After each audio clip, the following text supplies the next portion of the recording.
Do not confuse this with treatment or mental health advice or direction. Nothing on this podcast is made to supplement or supersede the relationship and direction of your mental health caretakers. Although David Kozlowski is a licensed marriage and family therapist, he is not functioning as a certified mental health professional in this environment. And same applies to any professional who may appear on the Light the Fight podcast. Welcome to the OG Therapy. Hey guys, welcome to another episode of OG Therapy. This week I'm riding solo. I have a bunch of guests that were queued up and that we will be presenting those videos and those podcasts within the next couple weeks. However, I wanted to just do a quick episode with you guys here today. This week has been a very, very busy week for me, so didn't get all the stuff together to post these episodes because if you've been paying attention to our OG Therapy episodes, we make clips. We've just been trying to do a lot more with it to get some traffic on Instagram. Let all the guys out there in the world know that there is a podcast, or at least there's probably many, but there's one podcast specifically that you can count on to getting guys to open up, be vulnerable, talk about their past failures, their current struggles, how they get through those things, and most importantly, just what is the best the best lessons they've learned in their life. Hence the reason why I call these men OGs, because in my experiences, they've been there, they've done that.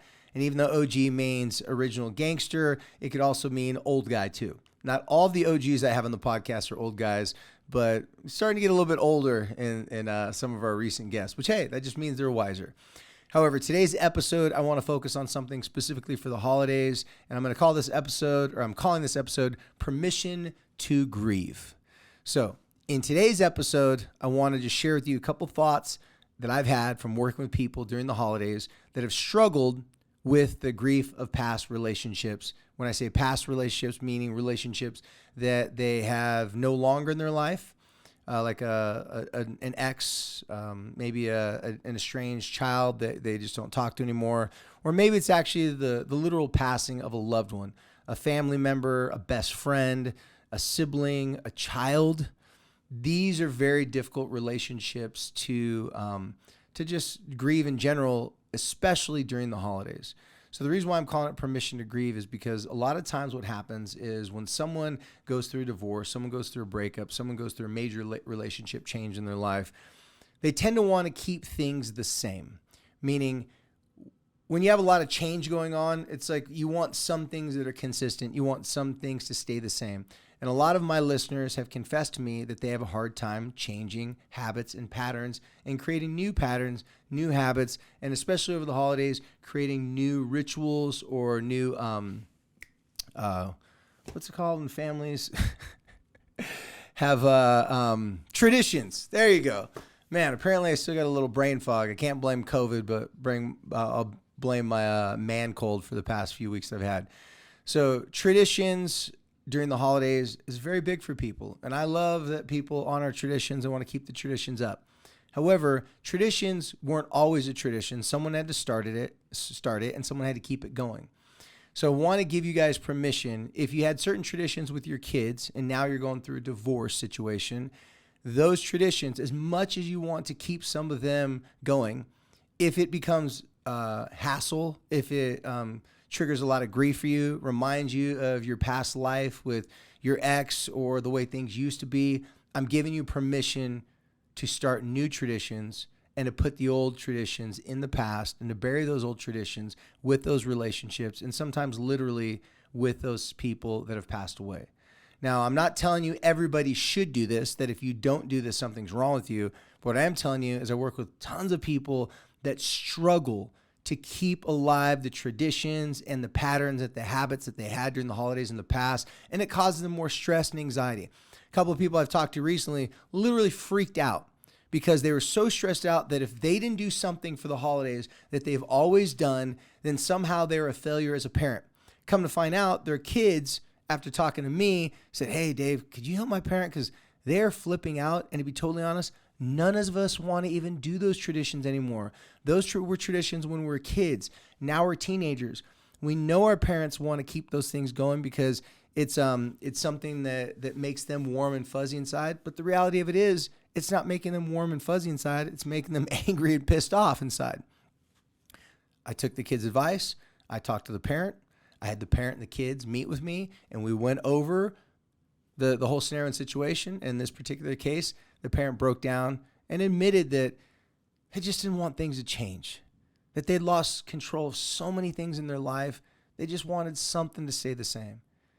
This parent particularly enjoyed the holidays. In fact, the holidays, especially over Christmas time, has always been this parent's greatest time of the year, favorite time of the year.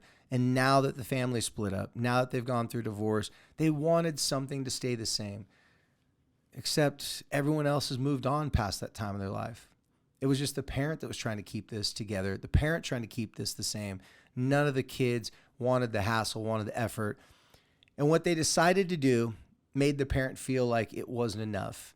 It wasn't special enough. It wasn't memorable enough. They weren't going to have tons of pictures and videos and be able to post tons of things online. And it turns out that's what the kids wanted. Oddly enough, teenagers didn't want to share how difficult this time of year was, that their family had a significant change in their life. They didn't want to be one of those people that are posting smiles and Christmas cards. By the way, a lot of this had to do around a Christmas card, so wink, wink. As you can imagine, a Christmas card when the family is split up is not going to be the same. This parent really wanted the Christmas card and the traditions that they were doing in the holidays to be different. So what they did was they said, hey, listen, our family that we had before was then. We still have those pictures. We still have those Christmas cards. We still have those memories, and we'll still cherish those. And it's time that we make new traditions starting in 2022 for the new evolution of their family. Now, both people in this situation are now dating someone else. I don't know if they're going to get married. However, in their new relationships, I could see that there started to be a little competition thing going on. That it seemed as if, according to the kids in the family, that both parents were trying to post online to make the other parent jealous and to let the world know how happy they are, how amazing their new relationship is, and how excited they are about the new chapter of their life. The kids didn't want any of that publicity. The kids just wanted to have a Christmas without making it a public thing, without trying to poke the bear of the other side and cause more family drama. So in this situation, the family decided that they were just going to squash this Christmas, squash the Christmas cards, squash the old traditions, and not try to post everything to make the other side of the family who they're no longer with angry, upset, or jealous.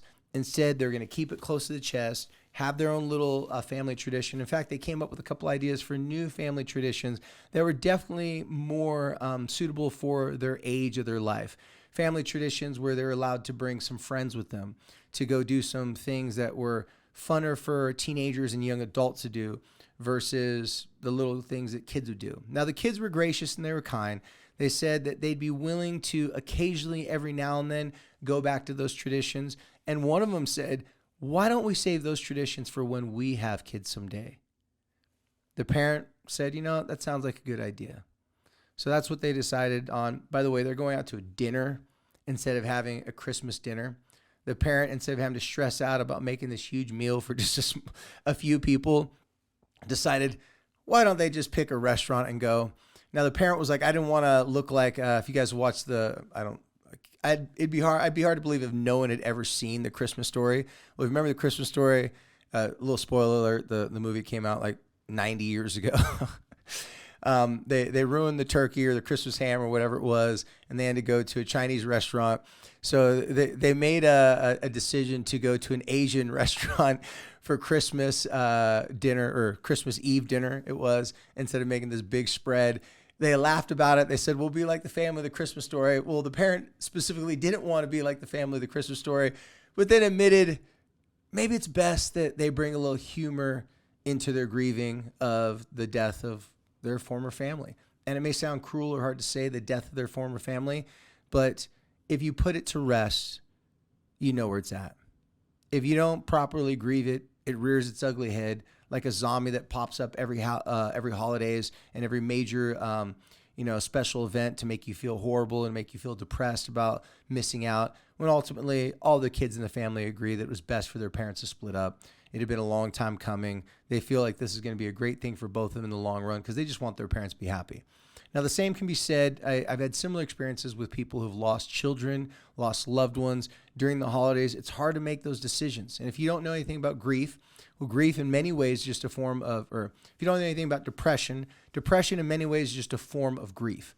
So for example, when people struggle with depression, you can Google this, look it up. You don't have to take my word for it. But since I am a real mental health professional, I can tell you with extreme confidence, and it's diagnosable, one of the symptoms of depression is an inability to make decisions, to focus, to concentrate.